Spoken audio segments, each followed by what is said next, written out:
الشوق يبقى في اغترابي. کیونکہ یہ دکھ آپ کے اپنے گھر کا نہیں ہے، یہ دکھ آپ کے اپنے بچوں پر نہیں گزرا، اس لیے اس کو آپ بس اتنا ہی محسوس کریں گے جتنا آپ اس کو سوشل میڈیا پہ دیکھیں گے، کیونکہ یہ آپ کا اپنا گھر نہیں ہے، کیونکہ یہ آپ کے اپنے بچے نہیں ہیں۔ ورنہ پچھلے رمضان کے جو 10 دن گزرے ہیں، ان 10 دنوں میں بازاروں کی حالت، بازاروں کی گہمی اور لوگوں کے ایک دوسرے کے ساتھ فنکشنز اور پارٹیز دیکھ کر تو کہیں سے بھی لگتا ہی نہیں تھا کہ ہم مسلمان ہیں، اور ہمیں ذرا سی بھی فکر ہو کہ ہماری مقدس ترین جگہ جو ہے وہ ہمارے قبضے سے جا رہی ہے۔ یہاں پر آپ کے پلاٹ پر، آپ کے گھر پر اور آپ کی چیز پر کوئی بھی آگے دوسرا قبضہ کرے تو آپ ہتھیار لے کے کھڑے ہو جائیں گے، آپ قانونی طور پر اس کے ساتھ لڑیں گے، آپ اپنی جان تک دینے کو آ جائیں گے۔ میرے بچوں کا یا میری نسل کا حصہ ہے، یہ تو میرا حق ہے، کیوں چھینا جا رہا ہے؟ مگر وہ جگہ، وہ مقدس ترین جگہ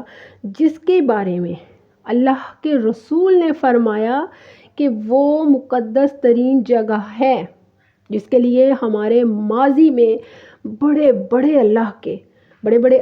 کے کمانڈرز نے اس جگہ کو فتح کر کے پایا، آپ اتنی آسانی سے اس جگہ کو چھوڑ رہے ہیں کیونکہ وہ آپ کی اپنی نہیں ہے نا۔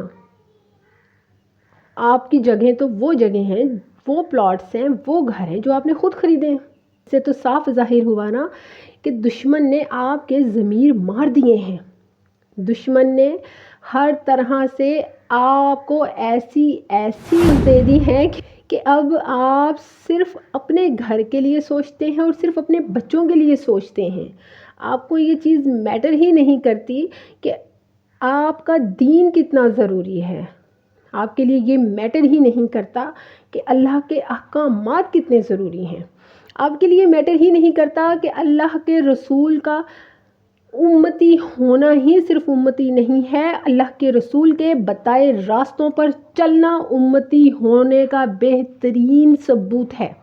امتی ہونے کی بہترین دلیل ہے۔ یہ جو چیزیں آپ نے اپنے دماغ میں فکس کر کے تیار کر لی ہیں نا، یہ معذرت کے ساتھ آپ صرف اپنی خوش فہمی کے مطابق نبی کے امتی ہیں، ورنہ نبی کے امتیوں کے لیے تو جو حکم تھے مسجد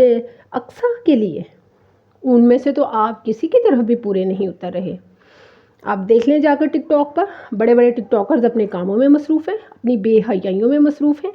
بڑے بڑے ولاگرز اپنے گھر کے اندر گھس کر اپنی فیملیز کو دکھا کر سستی شہرتیں، سستا مال و دولت کمانے میں پوری طرح دن رات ایک کر رہے ہیں۔ تو آپ کو کیا لگتا ہے کہ آپ جیت رہے ہیں؟ آپ ہار گئے ہیں، آپ بری طرح ہار رہے ہیں۔ دشمن آپ کے قریب سے بھی قریب ہوتا چلا جا رہا ہے اور آپ کو پتہ ہی نہیں ہے، اتنا قریب کہ کل کو جب یہ دشمن آپ کے گھروں کو برباد کرے گا، آپ کی اولادوں کو، آپ کے مال و دولت کو برباد کرے گا، پھر آپ کو ہوش آئے گا۔ مگر کیونکہ آپ لوگ علیحدہ ہو چکے ہیں، دشمن نے آپ لوگوں کو بکھیر دیا ہے، کیونکہ دشمن آپ سے زیادہ سمجھدار ہے۔ پڑھی آپ نے بھی وہی کتابیں ہیں، پڑھی دشمن نے بھی وہی کتابیں ہیں، فرق صرف یہ ہے کہ دشمن نے اسے ذہن نشین کر لیا ہے، مگر آپ نے اپنی پڑھی کتابوں کو رد کر دیا ہے۔ یہی وجہ ہے کہ دشمن فتح کے قریب سے قریب تر ہوتا چلا جا رہا ہے اور آپ اپنی ذلتوں کے قریب سے قریب تر ہوتے چلے جا رہے ہیں، اور آپ کو فکر ہی نہیں ہے کہ آپ کے ساتھ ہو کیا رہا ہے۔ ہوش کر لیں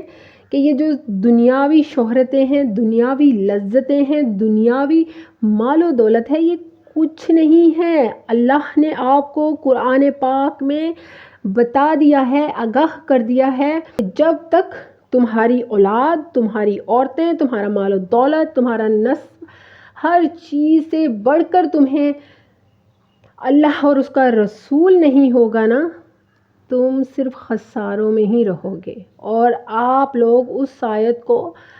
برملا جھٹلا رہے ہیں، ہر قدم پر جھٹلا رہے ہیں۔ آپ لوگوں کو صرف بیویاں پیاری ہیں جن کو لے لے کر ولاگز بناتے ہو، آپ لوگوں کو اولادیں پیاری ہیں جن کو یہ کہہ کر آپ بے حیائیوں کی طرف بھی جانے دیتے ہو، بے شرمیوں کی طرف بھی جانے دیتے ہو، اور زنا کو عام کرنے کی طرف بھی جانے دیتے ہو کہ ہمیں اپنی بیٹیوں پر اور اپنے بیٹوں پر بھروسہ ہے۔ آپ نے تو اللہ اور رسول کو جھٹلانے کے لیے کوئی مقام نہیں چھوڑا، غور و فکر کرنے کے لیے دشمن آپ کو سوچنے کا موقع بھی نہیں دے رہا کہ کہیں آپ نے غور و فکر شروع کر دیا تو دشمن کے لیے مشکل کھڑی ہو جائے گی۔ مگر یاد رکھیے، اللہ اور اس کے رسول آپ کے دشمنوں کے بارے میں بہت اچھی طرح جانتے تھے۔ وہ جانتے تھے کہ مسلمانوں کے دشمن کیوں، کیسے اور کب بنیں گے، لہٰذا قرآن پاک میں آپ کو سب بتا دیا گیا، مگر آپ نے ہر اسی آیت کو جھٹلا کر وہی کچھ کیا جس سے اللہ اور اس کے رسول نے منع فرمایا۔ اللہ اور اس کے رسول نے منع فرمایا کہ کافر کبھی بھی مسلمان کا دوست نہیں ہو سکتا، مگر آپ لوگوں کے بڑے سے بڑے ٹک ٹاکرز کو بھی دیکھ لیں، بڑے سے بڑے ولاگرز کو دیکھ لیں، عام زندگی میں بھی لوگوں کو دیکھ لیں، آپ کے بہترین دوست ہی وہ ہوتے ہیں جو غیر مسلم ہیں، اور آپ کو لگتا ہے کہ وہ بہت اچھے ہیں۔ یعنی کہ آپ اللہ اور اس کے رسول کو ہر قدم پر جھٹلاتے ہیں۔ جب آپ اللہ اور اس کے رسول کو ہر قدم پر جھٹلائیں گے تو دل تو پتھر ہو ہی جائیں گے، اور وہ تو آپ کے پتھر ہو ہی گئے ہیں۔ دشمن نے تو آپ کو تھوڑا تھوڑا کر کے دکھا کے ظلم کا عادی کر دیا ہے۔ اب امت مسلمہ الا ماشاء اللہ ظلم و ستم کی عادی ہو چکی ہے، اسے فرق نہیں پڑتا کہ کہاں کن مسلمانوں کے ساتھ کیا ہو رہا ہے۔ فلسطین میں بچوں کے ساتھ جو ظلم و ستم ہو رہے ہیں وہ آپ کے لیے کوئی معنی نہیں رکھتے، کیونکہ فلسطین سے پہلے بھی بہت سارے اسلامی ممالک میں یہ ظلم و ستم ہو چکے ہیں، یہ خونی کھیل کھیلے جا چکے ہیں، اس لیے آپ عادی ہو چکے ہیں۔ آپ کے لیے صرف آپ کی اولاد ہی میٹر کرنے لگ گئی ہے، آپ کے لیے اپنا مال ہی اب سب کچھ ہو گیا ہے۔ یہی وجہ ہے کہ اللہ سبحانہ و تعالیٰ کے بتائے راستوں کو آپ لوگ کچھ بھی نہ سمجھتے ہوئے دشمن کے بتائے ہوئے راستوں پر بڑی آسانی سے چل رہے ہیں، اور آپ کو یہی نہیں سمجھ آتی کہ اس راستے کا انجام کس منزل پہ ہوگا۔ آپ بھول گئے ہیں کہ مسلمانوں کو اللہ کے پیارے رسول نے کس طرح سے دجال کے تمام منصوبوں سے آگاہ کیا ہے، تمام ہتھیاروں سے آگاہ کیا ہے، تمام گیمز جو وہ آپ کے ساتھ کھیلے گا، کس طرح وہ آپ لوگوں کو اچھائی کو برائی میں بدل کے دکھائے گا اور برائی کو اچھائی میں بدل کے دکھائے گا، کس طرح سے وہ آپ کو حیاؤں کو بے حیائی میں اور بے حیائیوں کو حیاؤں میں بدل کے دکھائے گا، اس کو یہ طاقت دی جائے گی، کس طرح سے وہ آپ کو پانی کی صورت میں آگ دکھا دے گا اور آگ کی صورت میں پانی دکھا دے گا، جبھی تو وہ آپ کو اللہ کے خلاف کر سکے گا، جبھی تو وہ آپ کو اللہ، رسول اور قرآن کے خلاف کر سکے گا، جو کہ آپ بآسانی ہو رہے ہیں۔ آپ کو وہی چیزیں بہتر لگ رہی ہیں جو اللہ اور اس کے رسول نے سختی سے آپ پر حرام کی ہیں، آپ وہی کام کر رہے ہیں جن سے اللہ اور اس کے رسول نے قرآن پاک میں سختی سے منع کیا ہے، آپ سب کچھ وہی تو کر رہے ہیں۔ تو غور و فکر کر لیں کہ کہیں اگلا گھر آپ کا نہ ہو، کہیں اگلا خونی کھیل آپ کی اولادوں کے ساتھ نہ کھیلا جائے، خوف زدہ ہو جائیں کہ بے شک حق ہے کہ اگر تم کچھ نہ کر پاؤ تو تمہاری دعائیں بھی اتنی طاقتور ہوتی ہیں کہ اللہ ان دعاؤں کے صدقے ہی دوسروں پر ہونے والے ظلموں کو